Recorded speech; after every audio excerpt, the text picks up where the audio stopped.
everyone, Jessica here. I hope you are doing well. I'm really excited to share some craft mat techniques using this brand new Stampin' Up die with you today. We will also use these Memento markers to create some fun smooshing backgrounds. I created 2 sets of cards today. For the purple and blue cards, I used Juicy Purples and Ocean, and for the green and blue cards, I used Ocean and Greenhouse. They're really fun and easy to create, so let's jump right into it. First, I'm using the color Pure Tart, and I'm just scribbling on my craft mat. After using a wet water brush to lift up the ink, I can now press down my watercolor cardstock.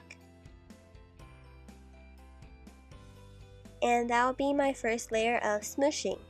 I find that for this kind of technique, it works best if you dry in between layers so the colors don't mix together and become muddy. Next, I'm moving on to a darker green called Cottage Ivy. I also like to scribble in separate patches so I don't just get a blob of ink.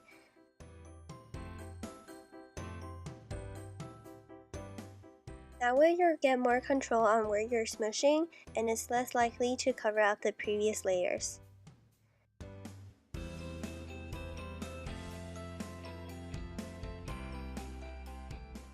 The cleanup is also super easy.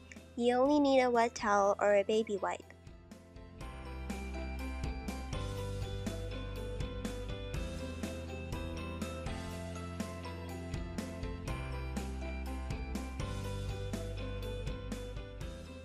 Next, I'm going to add in some blues, and this one is called Bahama Blue. But I'm actually going to use a shimmer craft spray this time instead of a wet paintbrush.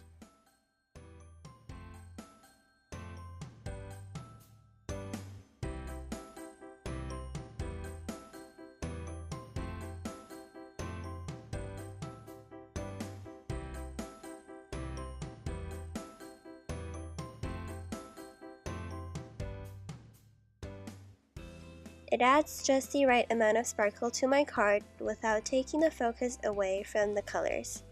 It's hard to capture the shimmer on camera, but it's really pretty in real life, and I think it definitely adds a special touch.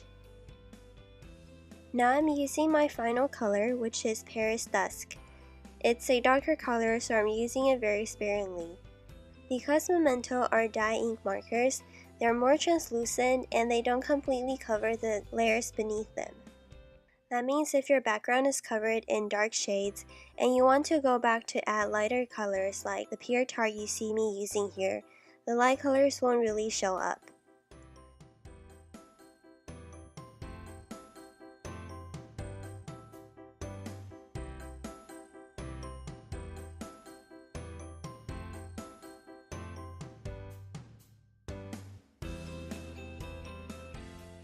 Then I added a couple more layers of ink, and now we're ready to focus on the butterfly.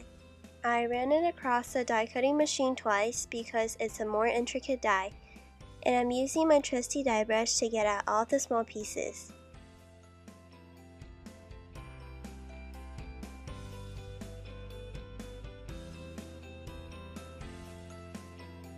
Next, I'm going to prep the card base. I'm covering the entire card front with It Adhesive. It's definitely a lifesaver when you're working with intricate die cuts and when you're playing with the die cut inlay technique.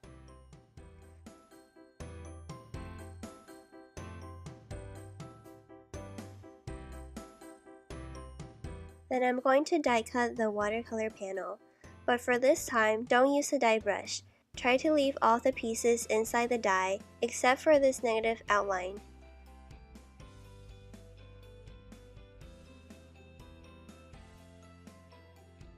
The good thing about It Adhesive is that unless you press down really hard, you can reposition it multiple times, which is what I'm doing here.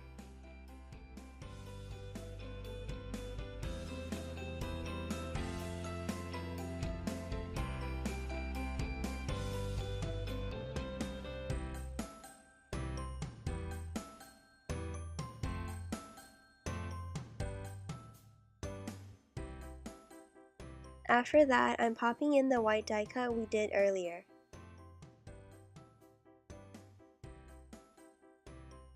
Then I carefully remove the butterfly die cut, and now we're ready for the inlay technique.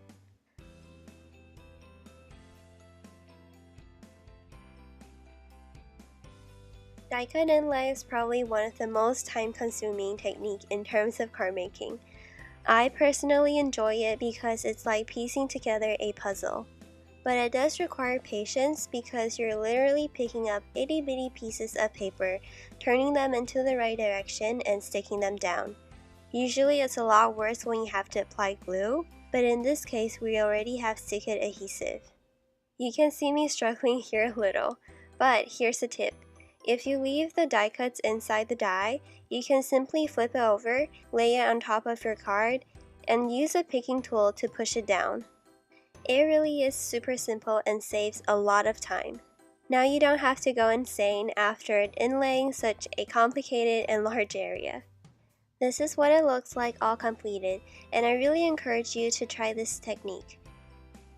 For the final step, don't forget to use a bone folder to burnish all the pieces. This will create a permanent bond with the adhesive.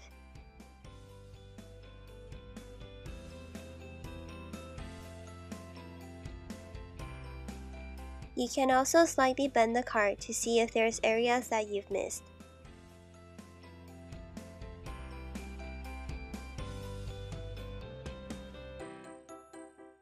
Now we're going to create the set of cards with the white backgrounds. Sometimes for simple designs like this, I like to use a scoreboard to create some textures. It's easy and a way to stretch the use of your scoreboards.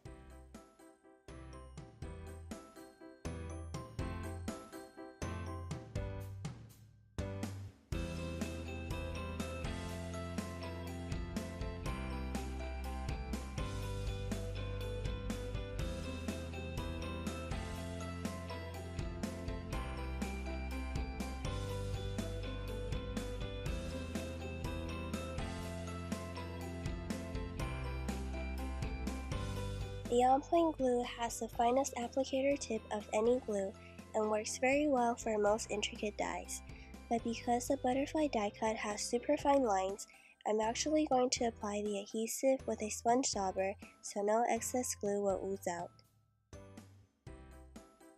It's a fast way to apply for even full coverage when you're adhering an intricate die cut like this. Here you can see that the fine line details look very clean with no glue oozing out from the sides. I also like to use a large block to apply even pressure, and again the cleanup is super easy with a baby wipe or a clean towel. And that's today's video. I hope you enjoyed creative ways of using Memento markers to create watercolor panels, stretching your scoring board to create backgrounds, and tips and tricks like how to use Stick-It and Craft Bic to die cut inlay, and how to use craft matte glue and dauber to adhere intricate die cuts. If you learned something today or are inspired to try a new technique, I'd love to know in the comments below. Thank you so much for watching, and I'll see you in my next video.